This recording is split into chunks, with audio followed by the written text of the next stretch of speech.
Despre Radu Vancu, pentru cei care nu-l cunosc încă, este născut la 13 iulie 78, este absolvent al Universității Lucian Blaga din Sibiu, este conferențiar la Facultatea de Litere. Este un poet de seamă al generației tinere, coordonează secțiunea literară a revistei Timpul din Iași, este un comentator fin al vieții sociale și politice, este prezent în viața urbei și la mișcările civice. Din opera lui are 7 volume de poezii și antologii literare pe diverse teme. A tradus în română poezia lui Ezra Pound. Vă dau titlurile de volume: Epistole pentru Camelia, Monstrul fericit, Sebastian în vis, Amintiri pentru tatăl meu, îmi cer scuze, Frânghia înflorită, Cantosuri domestice, eseuri critice, Mircea Ivănescu, Poezia discreției absolute, Eminescu 3 eseuri și Mistica poeziei. În câteva cuvinte, doamne și domnule, Radu Vancu. Astăzi ne va vorbi despre libertate, poezia ca formă de libertate. Mulțumesc! Îmi cer iertare pentru întârziere, autocarele românești nu sunt așa de eficiente, nu sunt atât de poetice, de fapt, cum speram.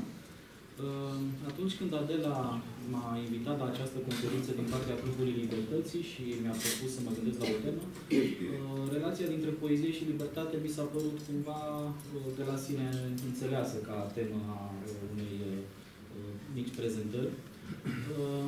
Așa că i-am propus tema aceasta și m-am bucurat că acceptă. Și abia apoi am început să mă gândesc la ea. Și gândindu-mă atent, mi-am dat seama că poezia funcționează și din punctul ăsta de vedere al relației ei cu libertatea într-un mod paradoxal. Pe de o parte, ea este un mediu care conservă anumite valori legate de libertate. Pe de altă parte, această calitate a ei de a acționa deopotrivă ca un coagulant al valorilor libertății și ca un catalizator al lor se manifestă mai ales în societățile în care libertatea lipsește.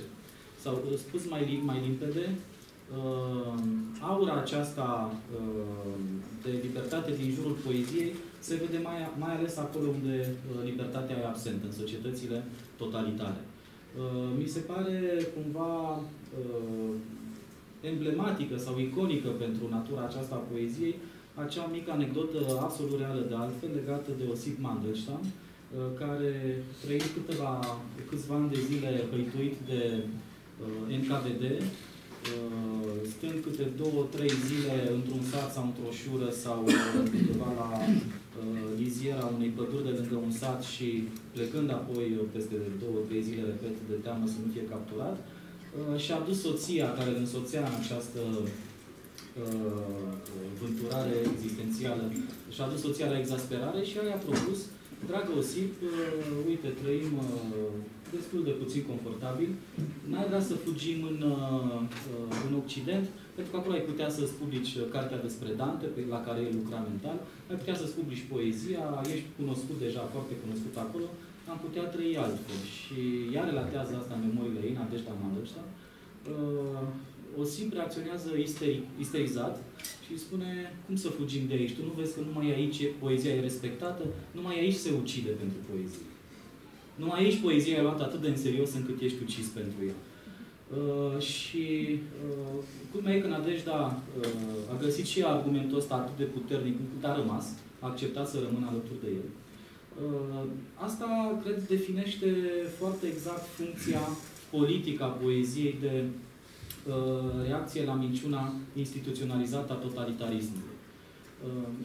Știm, e celebră concluzia aceea lui Kolakowski, după care minciuna e sufletul nemuritor al comunismului.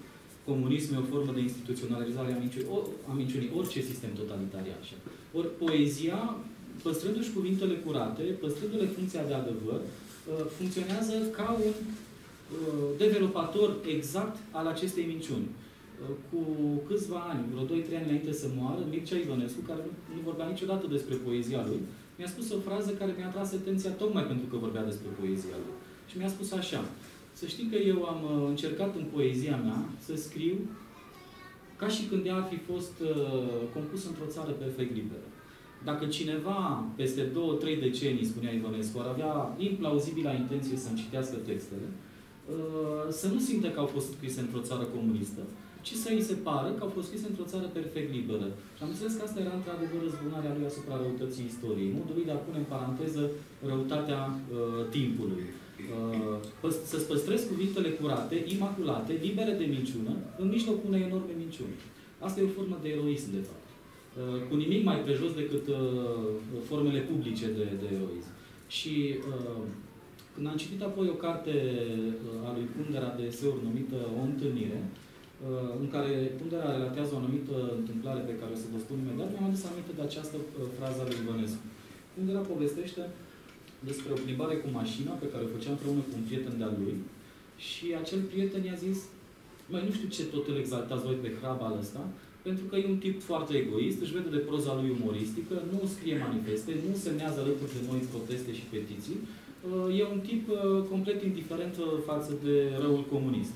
Și Kundera zice, am pus frână, violent, am tras pe dreapta, m-am întors către prietenul meu enervat și am țipat că dacă nu înțelege că umorul lui Hrabal e mai destabilizator pentru minciuna comunistă decât 100 de manifeste de ale noastre, nu înțelege nimic din literatură. Poezia lui Ivănescu, păstrându-și cuvintele curate, funcționând ca un developator al minciunii din jur, are o funcție politică care o face, de fapt, mai destabilizatoare pentru comunism decât, sau la fel de destabilizatoare ca și unele gesturi publice împotriva lui. Iar acest lucru s-a văzut foarte bine, deși cenzura l-a ignorat. Asta m-a mirat. Ivănescu e unul dintre puținii mari poeți români care nu au avut niciodată probleme cu cenzura în comunism. Cărțile lui au apărut așa cum au fost scrise. Cenzurii s-a părut că acele texte care povestesc despre viața unui marginal liniștit care stă în crâșme, bea, citește cărți și scrie pe manșetele lor diverse observații, n-are cum să fie periculoasă. Peste o generație, obțeciștii care s-au revendicat de la Ivănescu au înțeles că a scrie despre viața ta concretă într-un mod lipsit de minciună e de fapt destabilizator pentru un regim.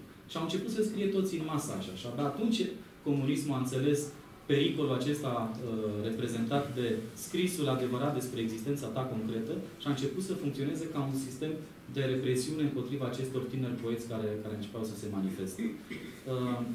Asta înțeleg eu prin funcția libertății pe care o are poezia, prin funcția ei naturală de agent al libertății, sau natura ei politică intrinsecă. În 1974, Matei Călinescu, la o jumătate de an după ce a fugit din România, notează în jurnalul lui Exasperat, în jurnalul lui american. Deci am fugit din România pentru că acolo politicul metastazase și capturase totul. Am fugit de o țară în care politicul se infiltrase peste tot, inclusiv în literatură. Și ajung în universitățile din America și constat că aici se discută despre natura politică a literaturii. E un scandal, e ceva oribil, era foarte indignant. Peste 10 ani, aproape 10 ani, 9 ani și ceva, notează în jurnalul lui. Mi-a luat aproape un deceniu să înțeleg că literatura are o natură politică intrinsecă, indiferent de tema ei. Chiar dacă e poezie sentimentală, să zicem, chiar dacă e poezie despre natură sau despre orice temă ar aborda, prin însuși faptul că menține cuvintele curate împotriva oricărei minciuni ambientale, are o natură politică, are o natură destabilizatoare. Are o natură care nu permite minciunii să se instaureze în jur. De asta, cred, poezia e atât de importantă, mai ales în zonele în care modernitatea a eșuat. În care modernitățile tendențiale, încercările de a intra în modernitate și de a construi instituții ale modernității eșuează, acolo poezia are o importanță socială extraordinară. Mai ales în America Latină, dacă ne uităm. În America Latină nu e o exagerare ce spune Roberto Bolaño în romanele lui, că și chelnărițele, și prostituatele, și academicienii, și inginerii, toți scriu poezie și citesc poezie în acele țări. Așa este. Scriitorul încă este în centrul discursului public, el construiește felul în care ar trebui să arate modernitatea și de aia este atât de interesant pentru masă. Apare în tiraje enorme, își ține lecturile pe stadioane și oamenii nu sunt aduși forțat acolo. Și vin ei din proprie inițiativă, pentru că în aceste modernități în curs de constituire sau în curs de eșuare, dacă vreți, sau gata eșuate, rolul lui este încă central. Pe măsură ce modernitatea se construiește, el este periferizat. Iar când modernitatea este de plin așezată, scriitorul care a desenat instituțiile e undeva la margine. Dar asta e altă discuție. Însă, în aceste zone, scriitorul poezia este încă centrală, pentru că, repet, această funcție a libertății pe care are conținută în ea e simțită imediat de toți cei cărora libertatea le lipsește. Așa se supraviețuiește la propriu prin poezie. Știm că în închisorile românești și nu numai în închisorile politice românești s-a supraviețuit prin poezie. Recitau poezii unii altora, memorau, avem destule mărturii. Te-ai fi așteptat ca oamenii introduși în pușcării politice pentru că refuzau colectivizarea, oameni robuști, antrenați fizic să reziste mai mult în pușcării decât intelectualii firavi și fragili. Însă intelectualii au trăit mai mult pentru că dacă le-a fost luat cerul de deasupra, lor le-a rămas totuși un cer interior, dat de poezie și de literatură, la care se puteau raporta și care i-a ajutat să supraviețuiască. Există însă o poveste pe care îmi place să o spun absolut reală, legată de Ezra Pound, dacă tot l-a pomenit Adela mai devreme. Și Pound a supraviețuit la un moment dat la propriu fizic prin poezie. Atunci când a fost capturat undeva lângă Pisa și închis într-o cușcă de 1,80 m pe 1,80 m, el era condamnat la moarte. Fusese condamnat la moarte în 1943 pentru că demența lui politică îl făcuse să susțină peste 100 de emisiuni la Radio Roma în favoarea lui Mussolini. Niște emisiuni absolut demente, adevărat. A fost condamnat la moarte, capturat în 1945 și norocul lui, în mod normal ar fi trebuit să-l execute direct. Norocul lui a fost că ofițerul italian care l-a capturat era un tip mai citit, știa cine e, și l-a închis în acea pușcă, într-un lagăr cumplit, era un lagăr de detenție pentru cei vinovați de crime de război. Erau 10 astfel de puști de sârmă de 1,80 m pe 1,80 m.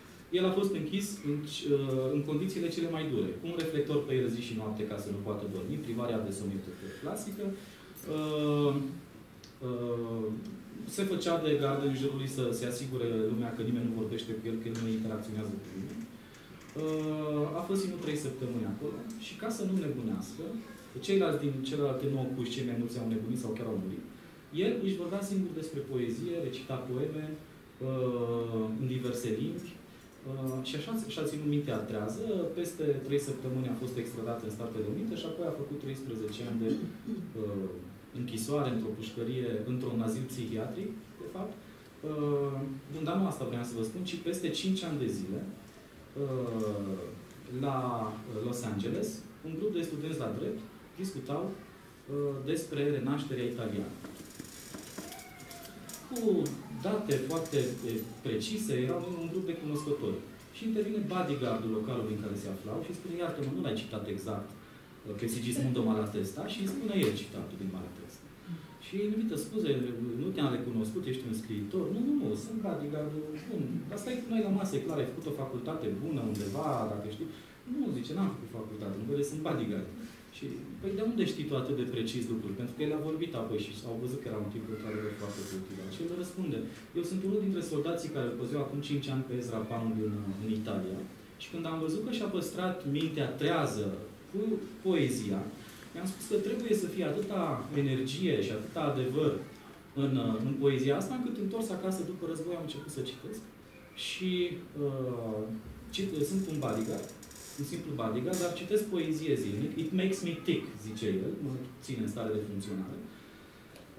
Și era un tip eliberat efectiv de vecinătatea cu poezia și mi se pare fabulos. Omul ăla captiv, semidement, de fapt, atunci, aflat, deci, într-o stare de captivitate, îi transmite prin fluidul ăsta al poeziei senzația libertății și a adevărului unui soldat care îl păzea și căruia îi se spuse că ăla din pușcă e o brută, un criminal care a meritat de fapt să moară. Și el a simțit adevărul și frumusețea poeziei dincolo de disprețul pe care îl simțea față de tipul din pușcă și a fost eliberat de asta. Mi se pare o fabulă exemplară pentru puterea poeziei. Mai există una similară care ne privește pe noi românii, dar nu prea îmi place să o spun pentru că legată de Nicolae Balotă, care după ieșirea din pușcărie nu s-a comportat chiar foarte demn sub răutatea vremurilor comuniste, dar fabula e foarte frumoasă. Balotă intrase a doua oară în pușcărie după ce recitise pe Dostoievski. Și le povestea romanele lui Dostoievski. Și cel mai aprig gardian dintre toți era o brută, un tip de 1,90 m ceva, care îi bătea cu bestialitatea cea mai eficientă și cea mai sadică, îl umplea de plăcere faptul că putea să-i tortureze. Aveau frica lui toți. Și la un moment dat, nu aveau voie firește să vorbească în celulă, deci vorbeam în șoaptă. El le repovestea Dostoievski în șoaptă.